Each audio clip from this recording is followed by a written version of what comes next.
Mr. Ryan Kennedy, welcome to the Unleashed podcast. Thanks for making the time.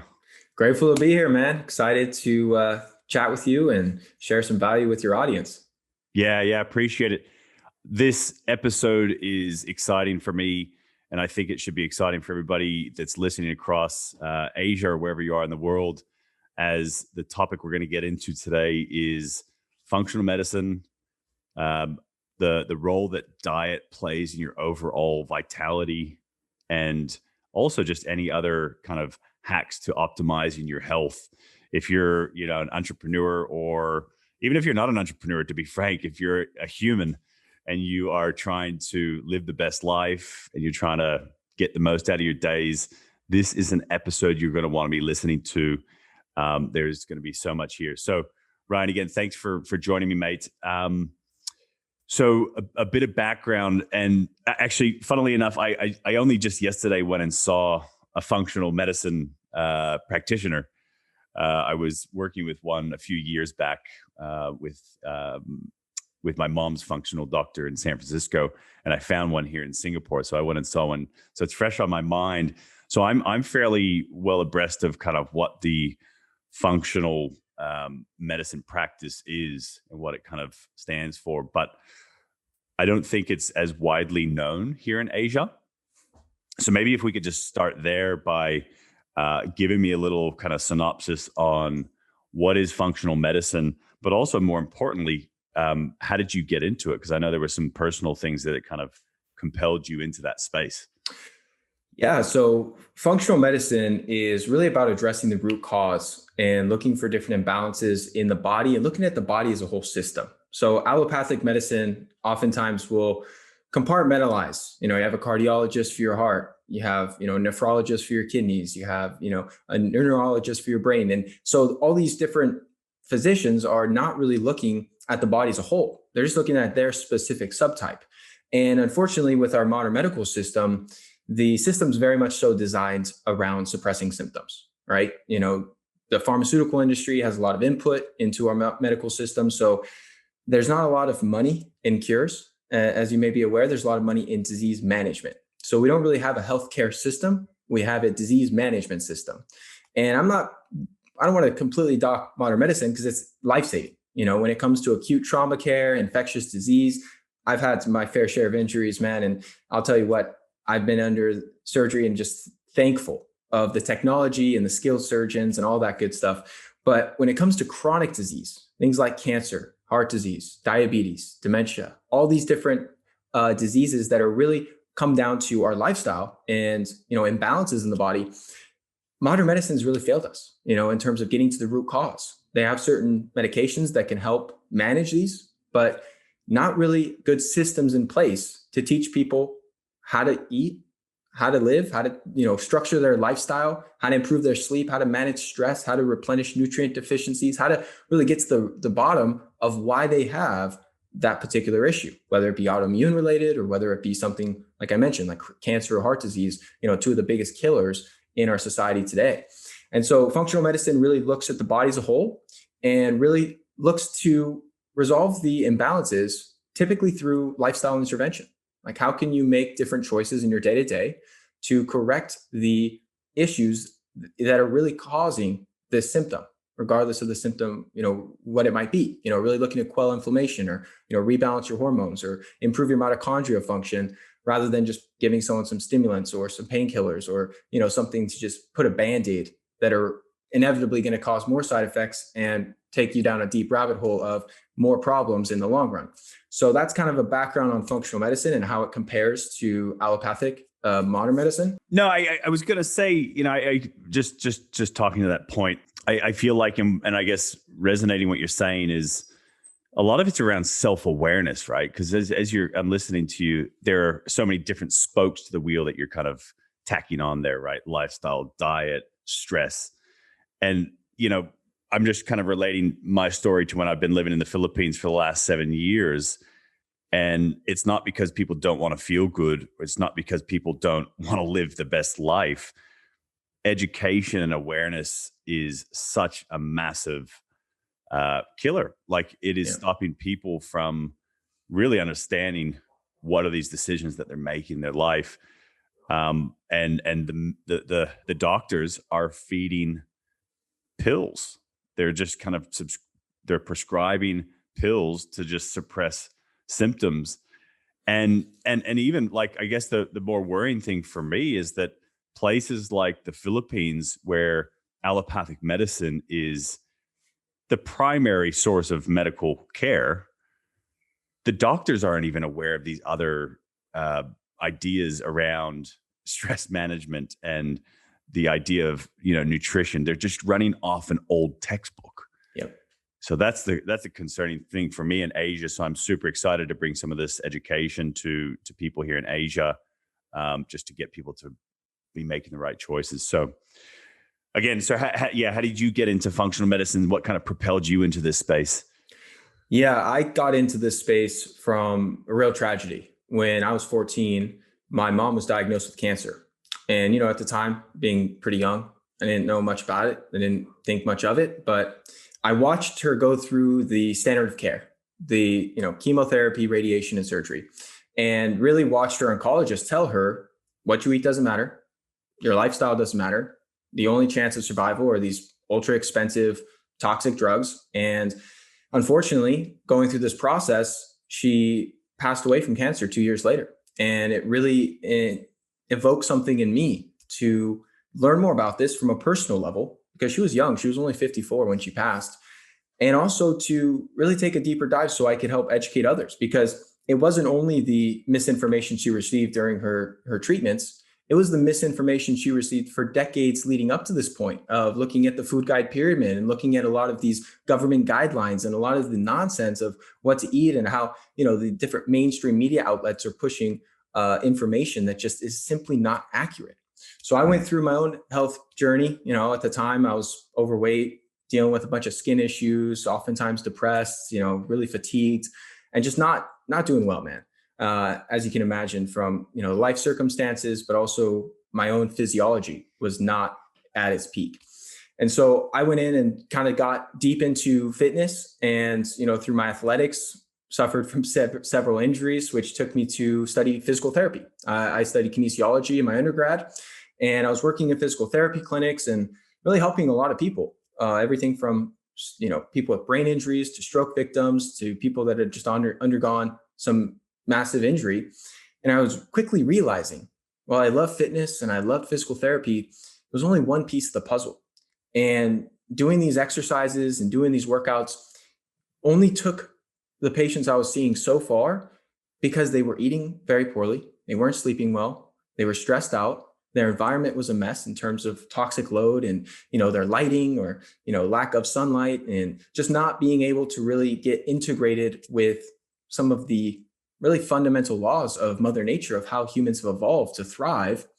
It took me down the path. So I went back to school. In post-grad school, I studied naturopathic medicine and clinical nutrition, and just took a deep dive into all of these various factors that really determine not only our health and longevity, but also our performance. So having good mental clarity, good energy. I mean, that's really the currency of life, is having good energy, right? It enables us to do anything and everything we want.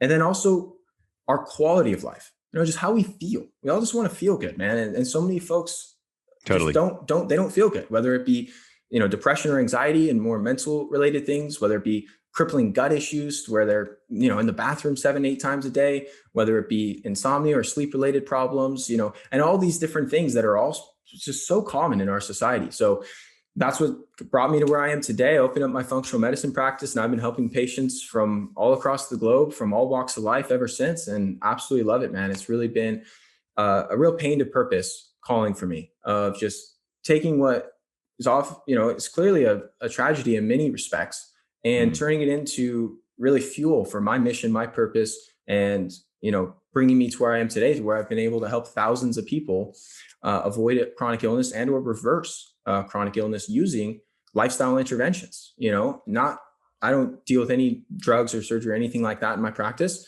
I do use various high quality supplementation, vitamins, minerals, different herbs and things of that nature. But it really comes down to the foundation, the lifestyle practices that keep your body resilient, keep you healthy, keep you feeling good, and enable you to excel in every aspect of life. Man, I love the work. I love the work, and so critical at this time of the world as well, with the population just exponentially growing. Obviously, we're seeing the effect of that with the pandemic and everything else that's going on around us. I think you made that one of the points you made resonated well with me. The idea that people are just kind of accepting illness, and it's so true. I think even for myself, because I was a little bit unwell after high school. It was kind of a mystery illness. Went and saw doctors, did the full blood works. Nobody could really tell me what it was. Then I went and saw an applied kinesiologist. For one reason or another, it did promote me or kind of push me in the right direction to feel better. But I never really got to the bottom of it. Never got to the bottom where it said, yes, it was, it's this, or never really got a diagnosis. But and I, to be honest, like, I think subsequent years, I probably just accepted living with some of the symptoms and just kind of living and accepting that quality of life. And I think that's being done all around us. And people are just kind of accepting it. They're accepting this lower level of life, whether it's energy or headaches or, like you said, bowel issues. Yeah. So, there's so much here, right? And I want to decompartmentalize this. I want to unpack it and just kind of get it a little bit more pointed, because I know this health space for a lot of people can be a little bit overwhelming as well, right? It's kind of like they look at people on social media, and they just see all these different things that people are doing and what people are eating and all the different diets that they're spruiking.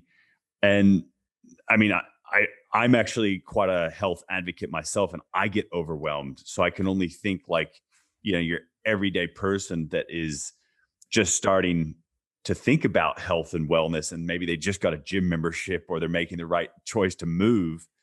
And then they see all this other stuff around, well, I need to be doing diet, and I need to be doing, I need to be in the sunlight, and I need to be, doing, breathing, and I need to be doing ice baths. So it's just, I think there's a lot there, all really super relevant, but I want to just compartmentalize this a bit and just focus on this area of diet first and foremost.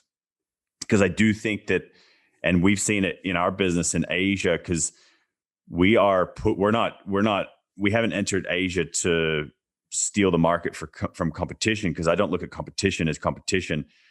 In the health and fitness space, in the gym space, more players that are promoting people to be active and move is better. And so what we're seeing is we're actually creating this market, but the missing link is that we're seeing all these new people entering gyms, buying gym memberships, making that first choice to be active, but they're not connecting it with these other areas, including most specifically the fact that they need to be making the right choices around diet and what they put in this thing, their mouth. Yep.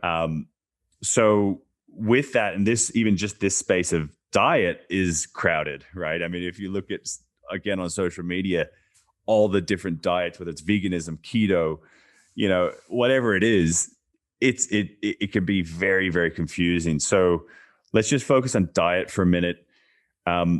With all those different kind of diets or ideas or beliefs, what is your belief around, what diet should people really be focusing on, and where does somebody start? Like, where does somebody start if they're just thinking about, okay, I want to get my eating right?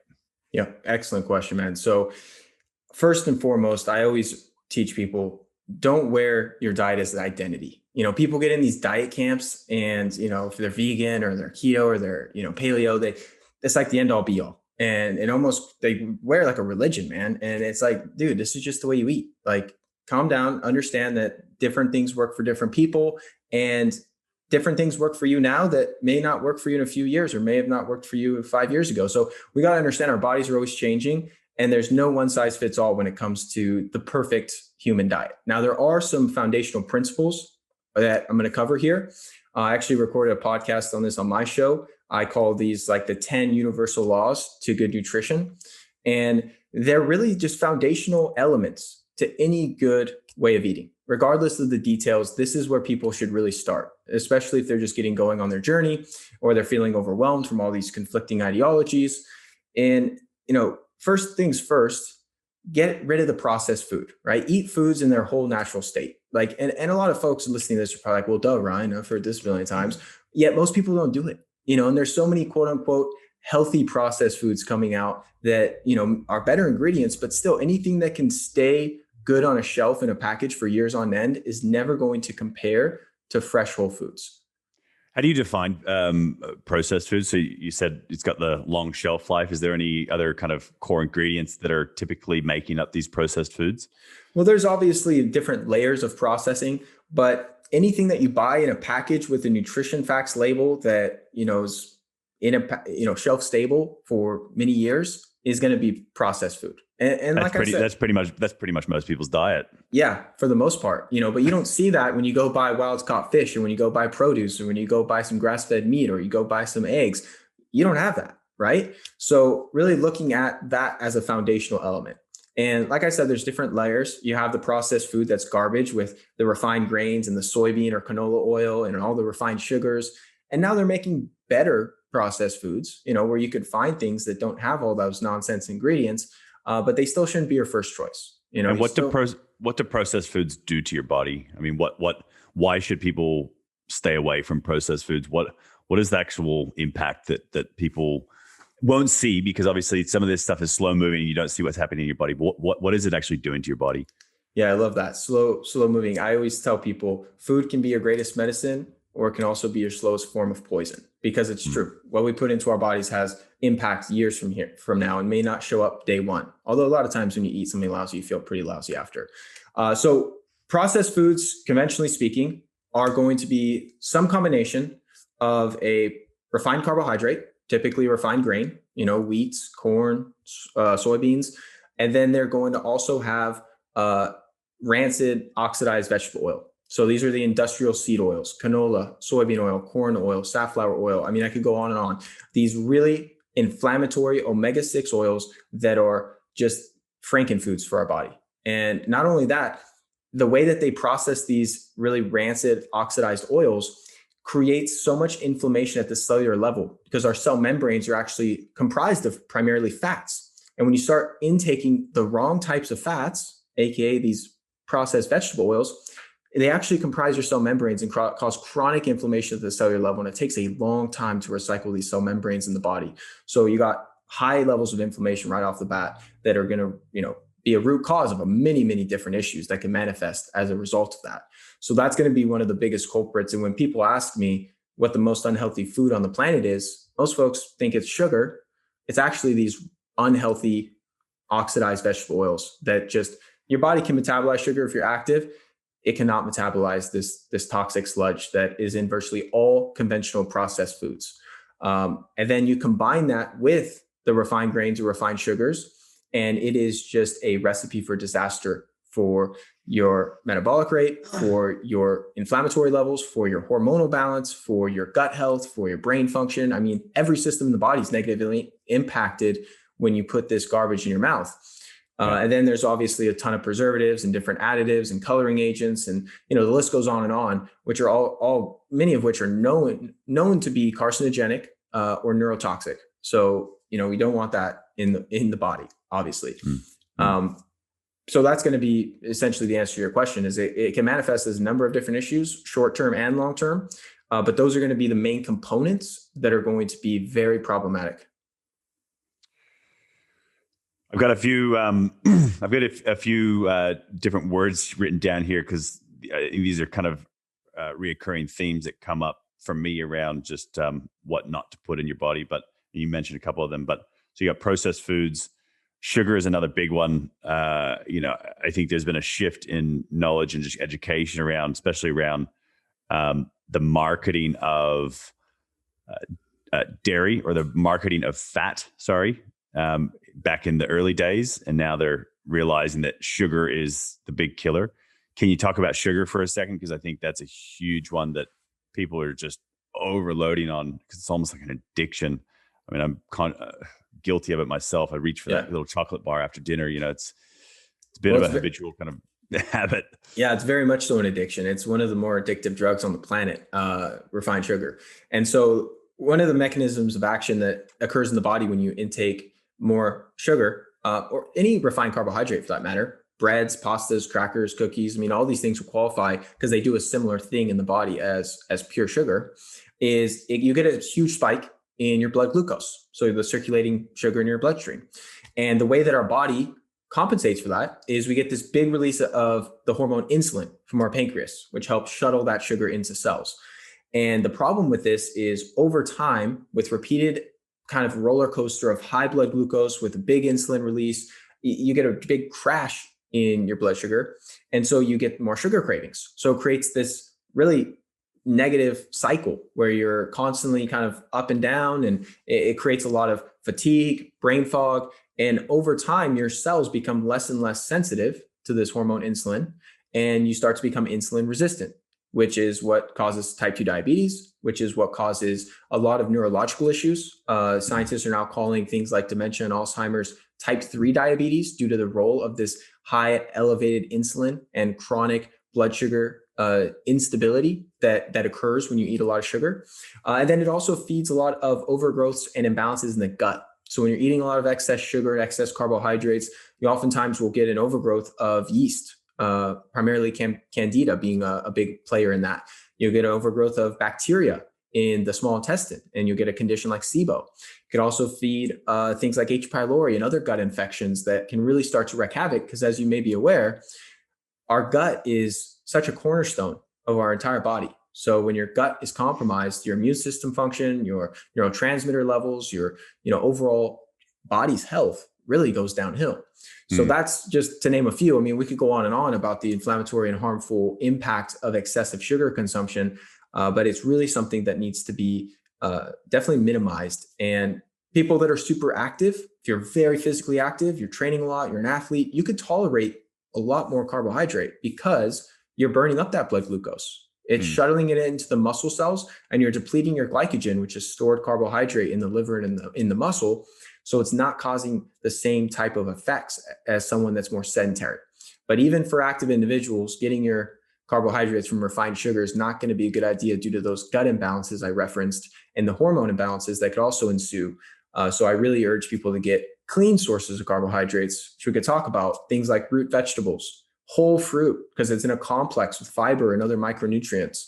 White rice is actually a clean burning starch as well. And then different various squashes, winter squashes are going to be a clean source of carbohydrates. So I'm not like a carb zealot. A lot of folks in the space are like, get all the carbohydrates out of here. You got to go keto. I don't necessarily agree with that. There's a time and place. I think that could be a very therapeutic approach for certain conditions. But for most folks, especially if you're active, having some clean source, clean burning, low inflammatory carbohydrates with dinner is an excellent strategy for a number of reasons we could dive into if you'd like to go deeper into that topic. Yeah. I mean, as I'm listening, there's a whole, plethora of kind of consequences to some of these things that you should just stay away from. So, and we've got two of them on our table now: processed foods and sugars. I just want to focus on the don't haves initially. So we got sugar, processed foods. What are the other don't haves or things that just should be generally avoided? And I've got a few things here. Again, dairy, gluten, meat are things that kind of come up for me as a reoccurring theme. Maybe I'm being sucked into some of the marketing, but keen to kind of debunk some of this if it's not true. But those are kind of three areas that I do kind of currently reoccurringly hear that we should stay away from as humans. Yeah, we can unpack those. It's kind of a deeper conversation with the gluten, especially because it's, for the most part, people should avoid it. Same with dairy, but also some people tolerate raw grass-fed dairy just fine. So it's very much so the processing and the raising of the cattle that's really problematic with dairy. But as far as the other category of food, we already touched on it when we talked about processed foods, but it's those industrial vegetable oils that top the list of things people need to avoid. I know in Asia, I've traveled throughout Asia. I led a wellness retreat in Bali last year and been through Thailand. They use a lot of these industrial vegetable oils in the cooking. And when you heat them up at high heat, aka when you're making fried food, which is very common, obviously, that becomes even more problematic because then you get these really damaging hydrocarbons and different compounds that will actually be produced due to the high heating of these really toxic, unstable oils.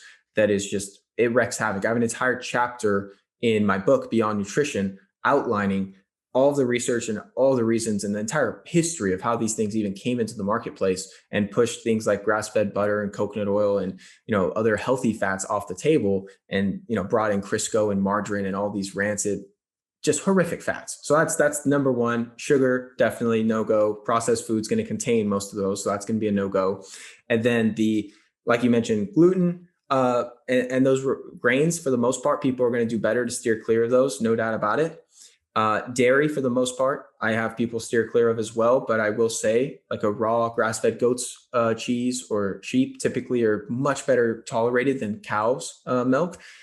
And then you touched on meat, and this is something we can unpack. I also have an entire chapter on meat on my book because there's so many misconceptions. And I think that a lot of people are meaning well in the vegan community and vegetarian communities, really advocating that we avoid meat, but they're not differentiating the vast difference between what's often referred to as CAFO, industrial meat, so confined animal feedlot operation meat, versus 100% grass-fed meat, where the cows are actually on open pasture, getting fresh air, getting sunlight, getting the diet that Mother Nature intended for them, that are actually healthy animals. Because animal protein in general, grass-fed meat, such as beef, lamb, bison, wild game meats, this is the most nutrient-dense food on the planet, the most dense source of bioavailable vitamins and minerals. And this is really the food that humans have evolved to eat. There's never been a single vegan society on the face of the planet, because if there was, they would completely die off after a few generations because they can't reproduce because they're missing too many essential nutrients needed for fertility, not to mention all the other functions that they play. So I'm not an advocate of a vegan diet. I think I've actually helped many, many patients that have come to me on a vegan diet who felt great at first. You always feel awesome at first. And I think short term, it could be totally appropriate in certain instances.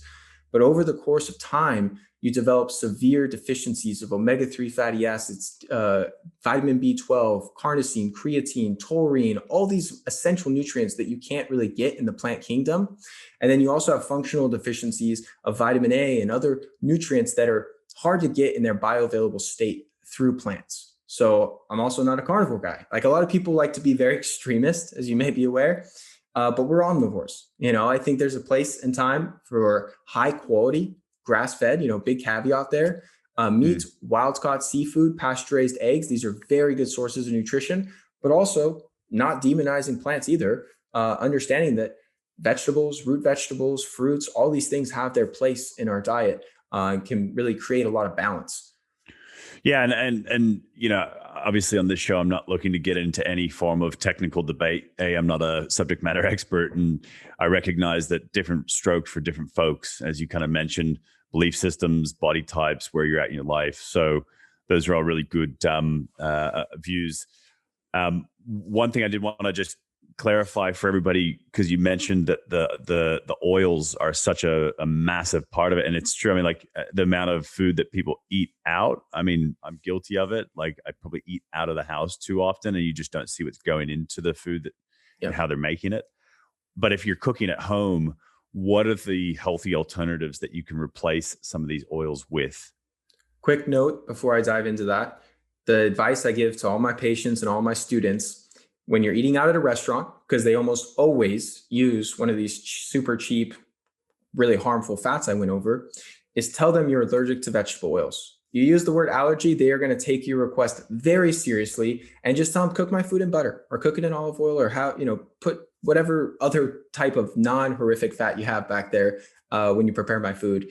If you just tell them not to use it, they usually will just kind of smug off your request. But if you say the word allergy, now they're going to be extra careful with your meal. So that's one little piece of practical advice for everyone listening, and yourself included.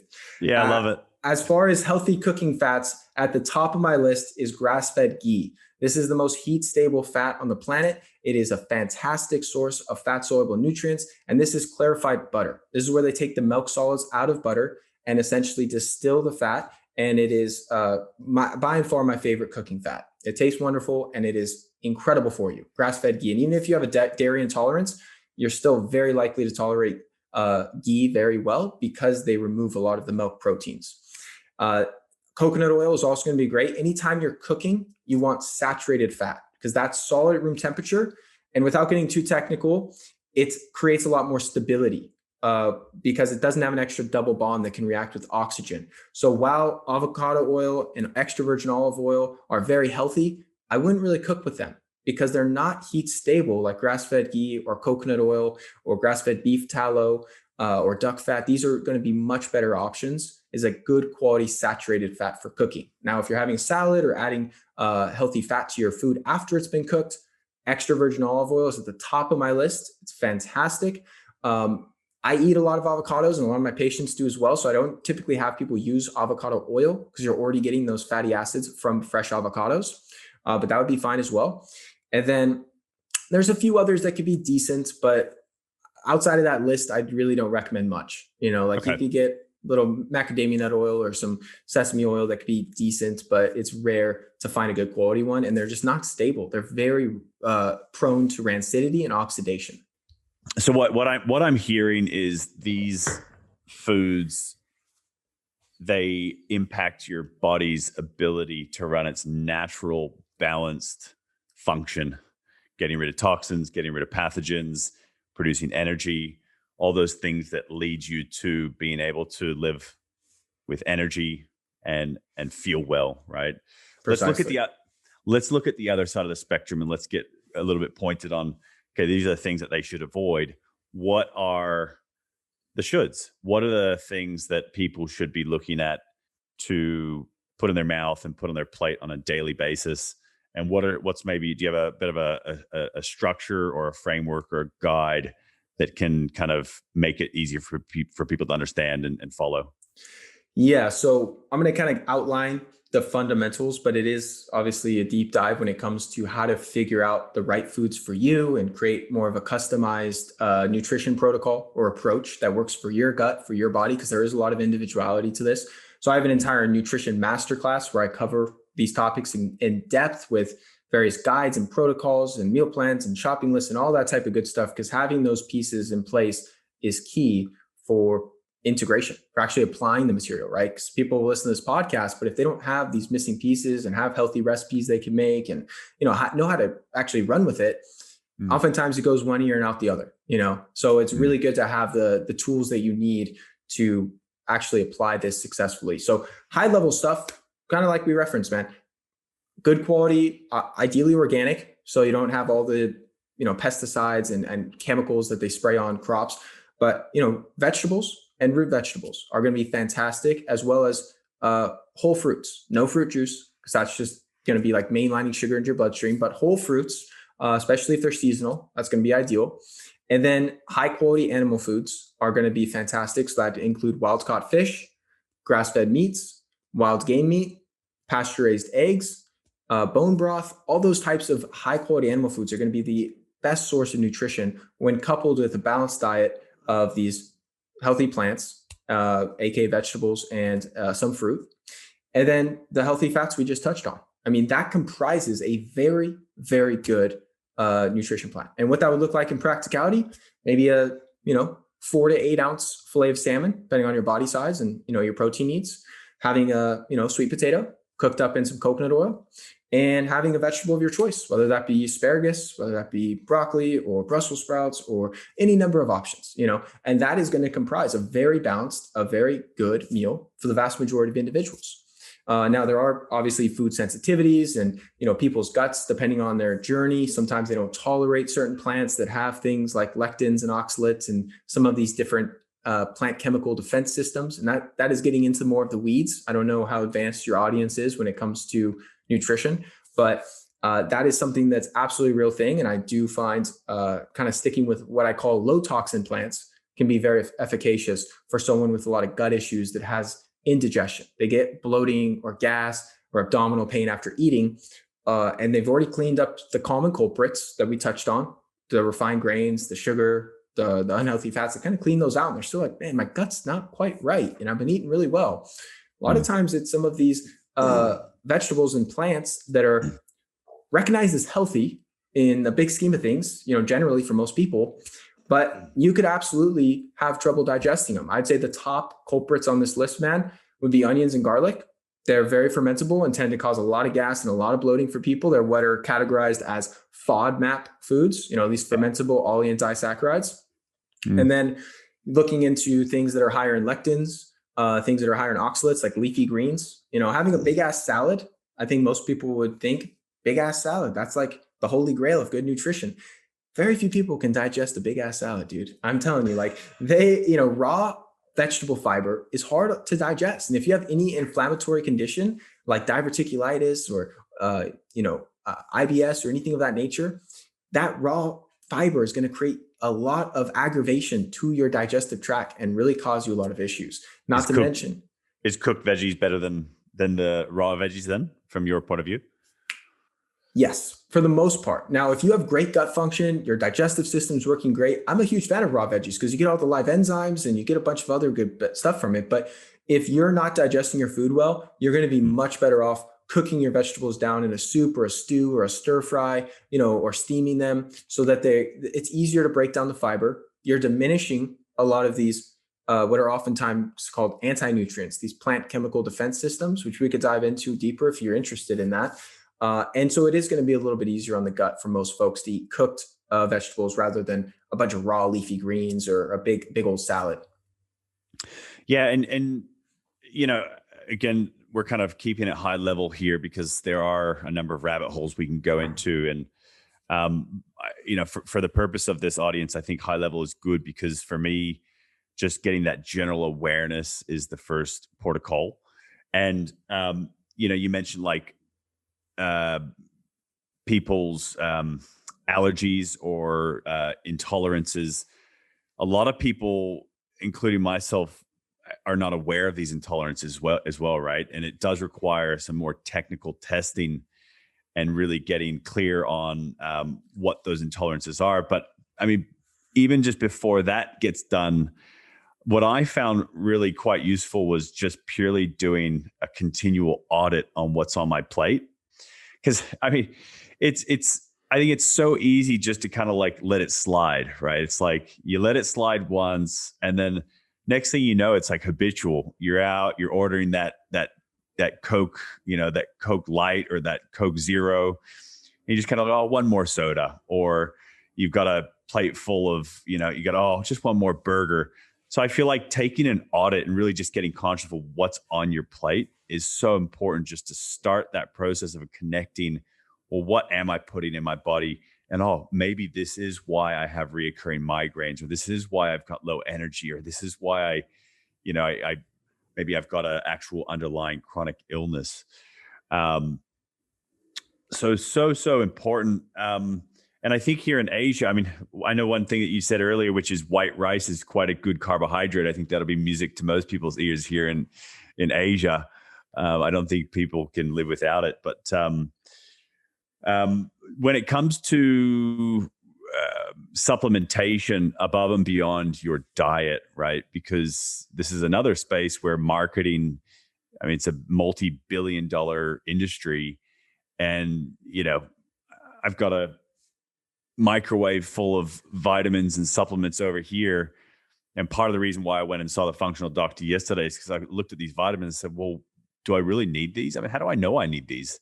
So, I've gone out to do some of the testing, get my blood profiles done, and just kind of identify where these deficiencies are. But what's your guideline for above and beyond just eating, right, making the right choices in that space? What's your guideline for supplementation? How do you look at supplementation?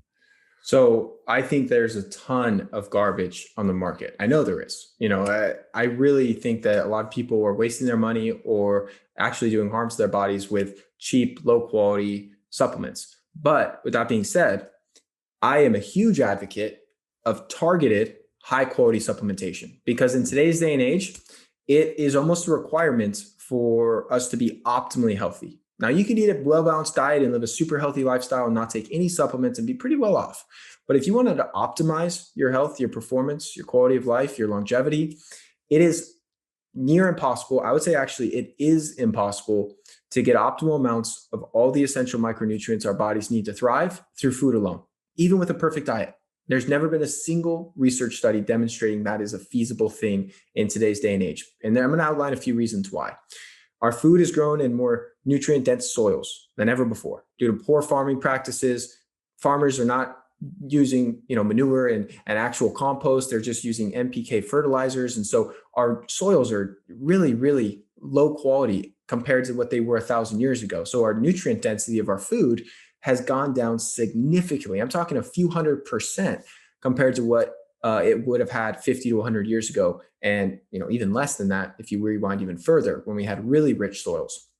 Additionally, our demand for nutrients goes up when we're exposed to stressors.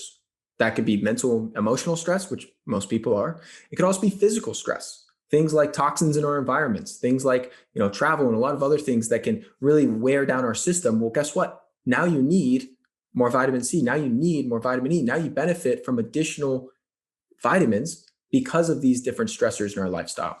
Additionally, food is very rarely fresh these days.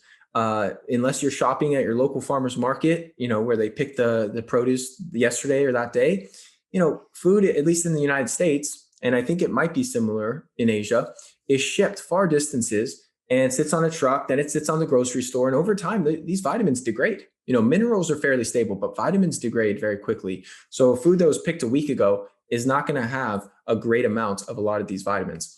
And then, I could go even into a couple other facets of why it's really beneficial to take high quality targeted supplementation.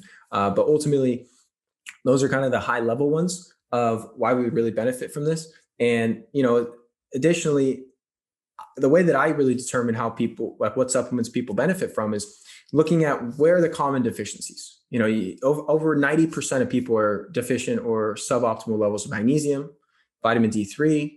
If someone's not eating much animal protein, they're going to need, if I'm working with a vegetarian that just says, hey, Ryan, I've decided I just don't want to eat meat, but I still need your help. I want to replenish a lot of these things through what I like to call a little better living through science. It's like, okay, we could do that, but it's going to require, 6 or 7 different nutritional supplements to make that happen.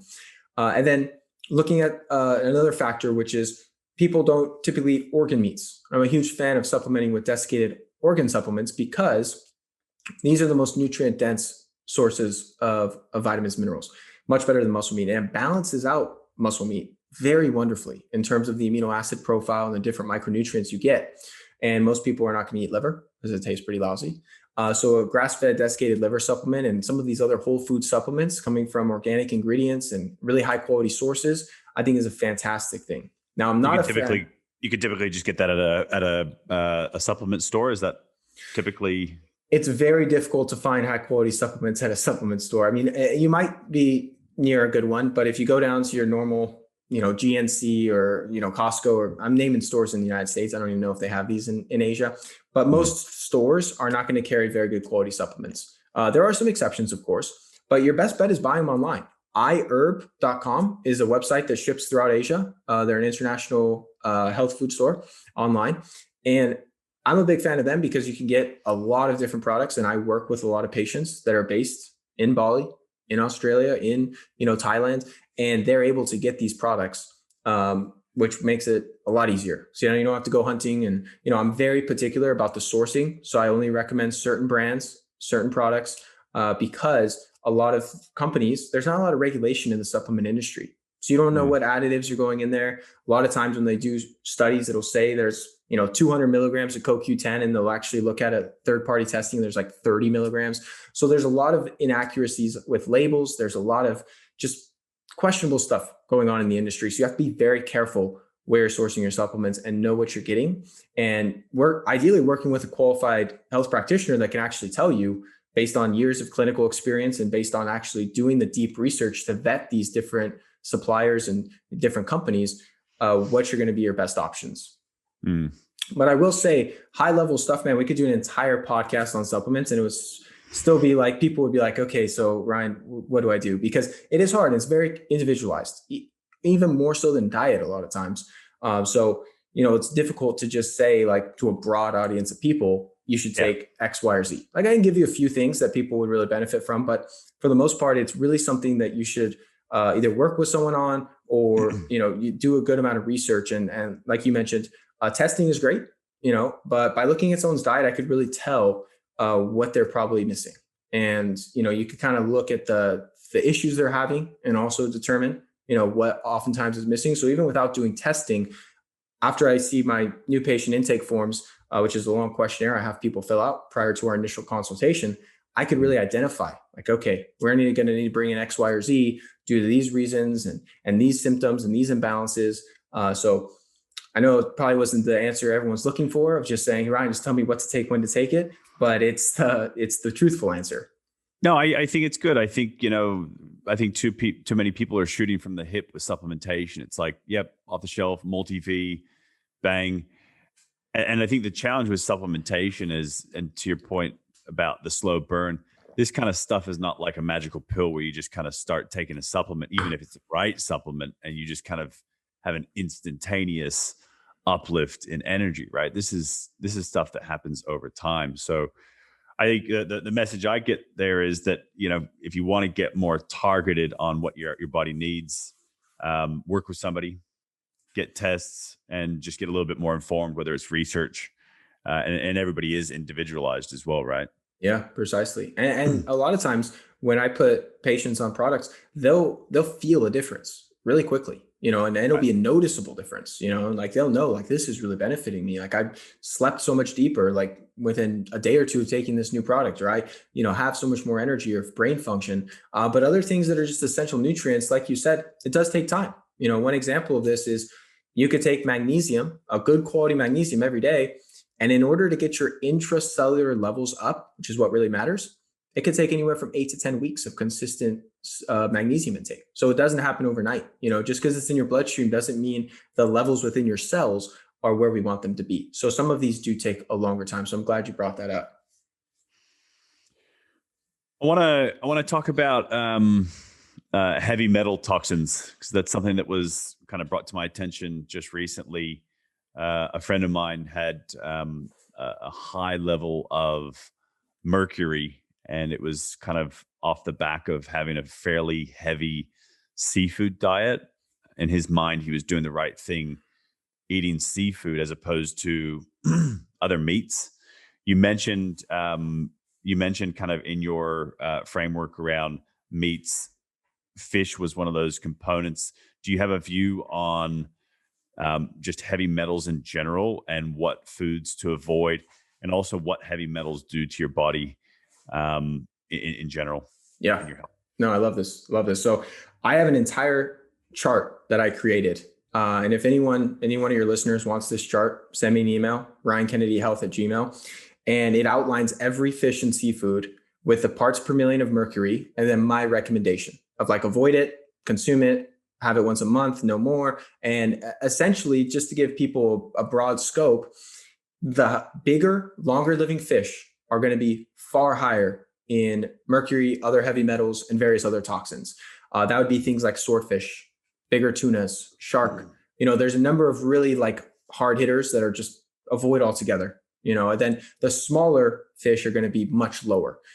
Things like sardines, different shellfish, even things like wild-caught salmon, even though it's not a small fish, due to where it's essentially lives up in, Alaska, and some of it's out over in the Atlantic, they don't get exposed to a lot of these heavy metals, and they don't have as long a life to accumulate a lot of these things. Based on their diet, they're not eating a bunch of other fish that have higher amounts. So it's a huge issue. I work with patients all the time and put them on specific detoxification protocols that include heavy metal chelators. Chelator is something that grabs onto the heavy metals circulating in your body and helps you eliminate them out. My favorite one is an advanced zeolite called ACZ Nano. And, there's different protocols, and also really doing some kidney and liver support is typically essential when coupled with this, because those are two main organs of detoxification. And when those get overloaded and you try and do some chelation therapy, you oftentimes will get what's called a Herxheimer reaction, which is a detox reaction where your detox pathways are being overloaded. So you feel like you have the flu, or you feel terrible because you're pulling things out too fast. So I always tell people detoxification is a marathon, not a sprint. So don't try and do some 6-day cleanse. That doesn't work, and it's not going to serve you in the long run. Understand it's a slow process and it's not a race. And then as far as what mercury does in the body, it's carcinogenic, could lead to things like cancer. It's a neurotoxin, could really deteriorate your brain function.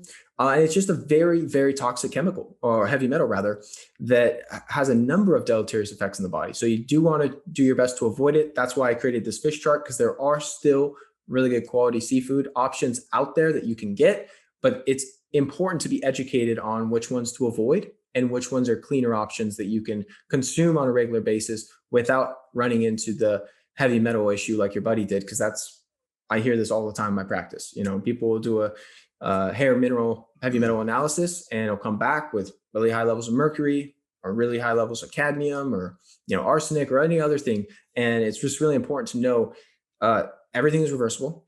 Now, I'm a genuine believer that with the right inputs, the right changes, you could always recover your health. The body's capable of miraculous healings with the right inputs and the right changes. But it is important to be mindful of that, and it can lead to a number of issues. Yeah, it's funny because if you look at a lot of people have the assumption that, running on a veggie and tuna diet is the the pinnacle of being healthy. The other fact that the tuna gets packaged up in these aluminum or aluminum, depending on where you live in the world, cans. How does that have an impact on the overall kind of toxic metal load as well when you're eating canned tuna? Yeah, so most of the cans have a liner, and a lot of those liners contain BPA or other chemicals. So you want to go with a BPA-free can. And the best variety of tuna is skipjack. Skipjack tuna is going to be the lowest in mercury compared to like albacore or some of these other bigger tunas. And, you got to take it for what it is. Obviously, fresh is best. But if your choices are between a can of wild caught tuna or a bag of chips, like that's a pretty easy decision to make. Like we can't always be perfect. We got to sometimes take the best option that is available to us at those circumstances, especially if you're traveling or, your lifestyle doesn't present you with the opportunity to, go to the store and actually cook your own meals, which a lot of people I work with, that's not the case. I always tell everyone I work with, all my students, all my patients, good health is about pursuing the right direction, not attaining perfection. Because it's too easy to get overwhelmed with this stuff and too easy to be like, I got to look at this and, the air filter. And I got to drink with the good water, and I got to eat the right foods, and I got to, get the EMFs out of my life. And I got to, get these blue light blocking glasses. And, you just start stacking all these things up before you know it, it takes over your whole lifestyle. It should not. You should integrate it into your lifestyle, not overthrow it. So always kind of start where you're at and understand, starting with the fundamentals, kind of the low hanging fruit, so I like to say, is always key. And then just add layers as you evolve, as you grow, as you build new habits, add things to the mix as you continue on your health journey. Yeah, it's really good advice. I mean, the basics don't need to be out of reach, right? The basics can be going for a run and getting active, playing some sport, stretching at home. So the physical side, and then on the diet side, some of these key takeaways that you've mentioned: get rid of the killer oils, processed foods, sugar, get more veggies, identify what's kind of not sitting well with you. I can certainly relate on the garlic and the onion side of things.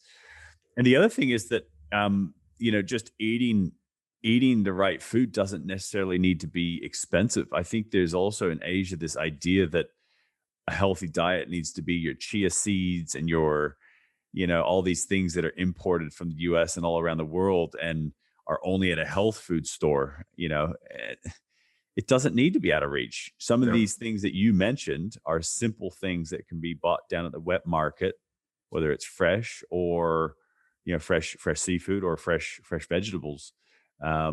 So, I think people need to get their belief system around food right as well, right? Because I think some of that can be a little bit of a self-defeating process. If you're telling yourself that, it's out of reach, then it's going to be out of reach.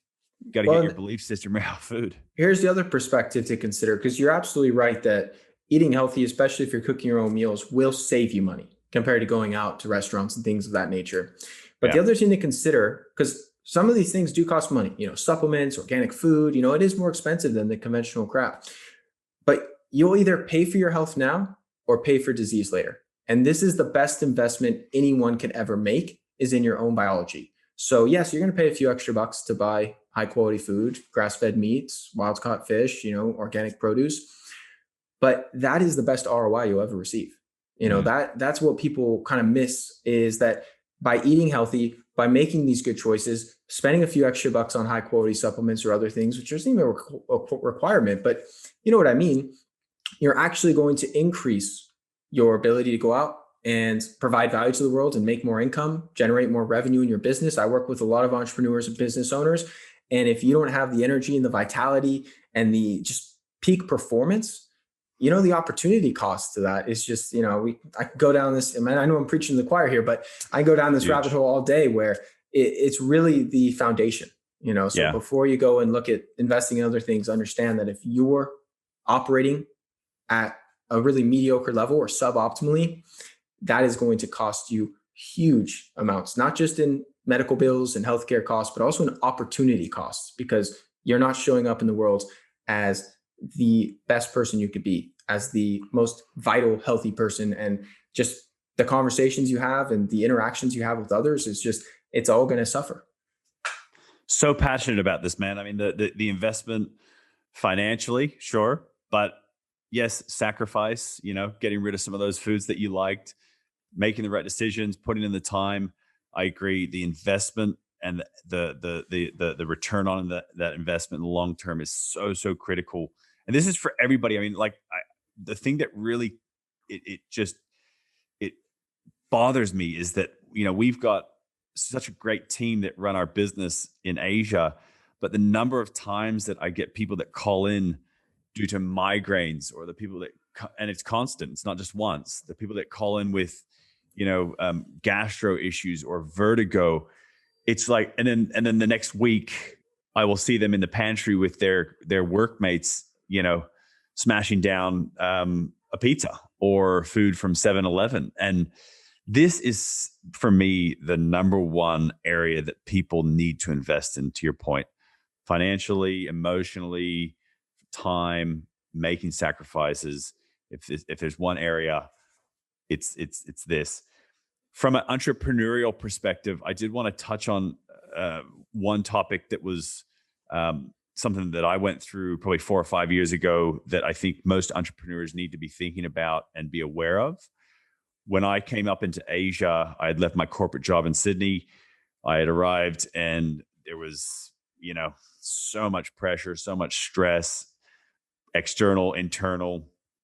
And I was just at it, nonstop. And it was kind of like failure was not an option, but I was willing, or maybe subconsciously willing, to sacrifice my health to get there. And in about a 2-year period, I just hit rock bottom. My energy was, I didn't have any, to be frank. And that's when I started working with a functional doctor in the US.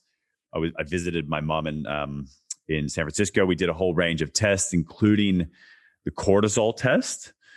And that was a massive eye opener. My cortisol, and for people that don't know what cortisol is, it's your stress hormone.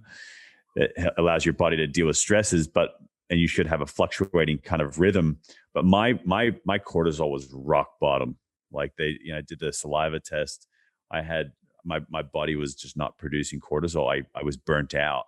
Mm-hmm. And so I think for entrepreneurs, I think this is a really important area to understand, because we do put a lot of pressure on ourselves. We put a lot of pressure on ourselves to kind of keep up with the Joneses, to keep up and kind of manage your staff and everything that's comes along with being an entrepreneur and running your business. So just want to talk about the topic of cortisol and how can people avoid this idea of entrepreneur burnout.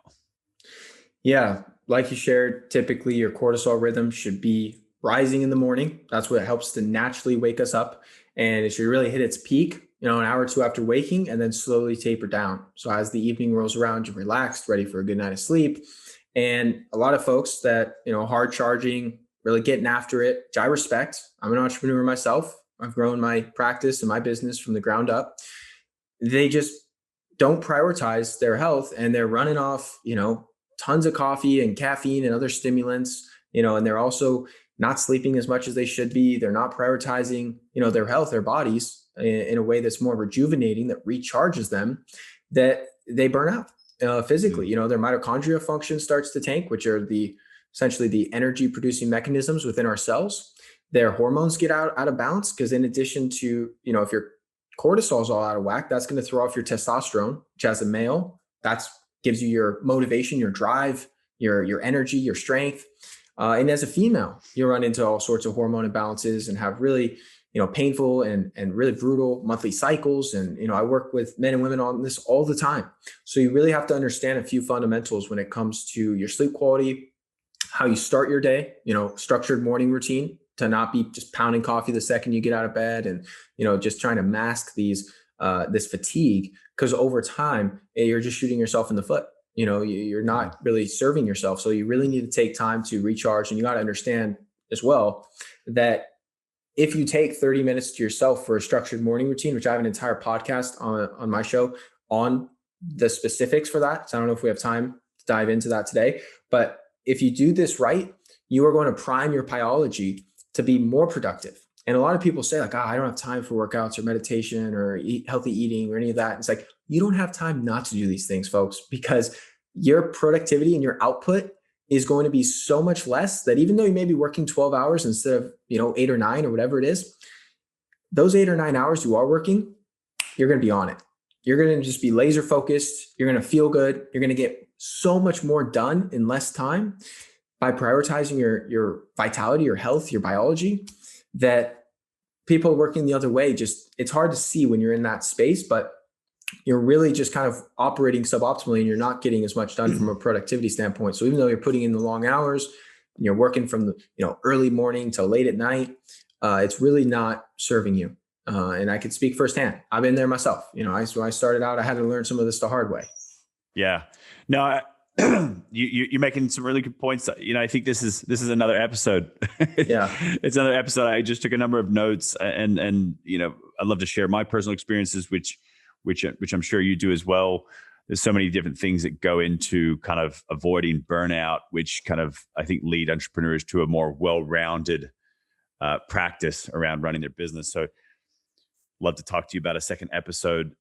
Conscious of time, I want to just kind of finish this off with a couple of things around where can people find you and where can people find all this source of knowledge and tap into some of these practical steps to kind of push things forward, especially in the diet and nutrition space. So obviously you're on social media, but I know that you did reignite your podcast. So can you tell me a little bit about the podcast that you got and how can people find you? Where can people find you?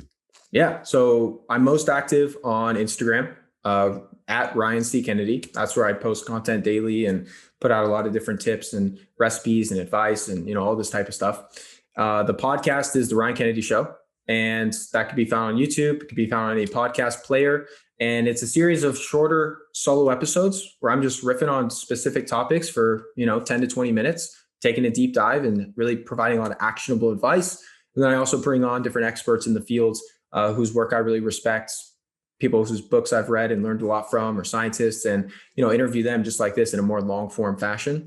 And then other than that, you can go to my website, ryankennedyhealth.com. Same as, if you want to email me to reach out for the healthy fish guide or any of the other things we talked about, you can always send me an email or a message on social media. Beauty. And I know you've also got in your Instagram the link to your book, Beyond Nutrition. Yep. Another good guide. Maybe just kind of. Yeah. Appreciate you bringing that up. So I have a best-selling book, Beyond Nutrition. It's kind of a hybrid between information. There's 15 chapters of health and nutrition information. And then there's also over 110 healthy recipes, because I'm really passionate about giving people the actionable advice to put the information into practice. And when it comes to nutrition, the thing that bridges that gap of knowing like what you should eat, what you shouldn't eat, all the stuff we talked about on this podcast, and actually applying it to your life are recipes. Having easy to make, simple recipes that taste delicious, that you can enjoy and not feel like you're eating bland, chicken broccoli nonsense, but actually eating really nutrient dense, healthy foods that taste great. And I'm a big cook myself. I love getting down in the kitchen. So put together kind of half cookbook, half information book. And I've gotten nothing but incredible feedback from all my readers over the last, it's been published for just over a year now. I published it right at the end of 2019. Beauty. So for anybody, look, if you're out there and you're living with some symptom, or you're just wanting to purely increase your overall vitality, energy, I can't emphasize enough all the messages and the conversation that we've had today with Ryan. Again, Ryan, I wanted to acknowledge and say thank you for coming on the show and sharing everything that you've shared. I think it's going to serve the listeners immensely. I can't emphasize this enough. Just start making the right choices, guys. If you need guidance or a source of information, tap into Ryan and his resources. The help is out there. It's just at your fingertips. So really no excuse. Again, mate, good to meet you, and good to have you on the show. Appreciate you having me, brother.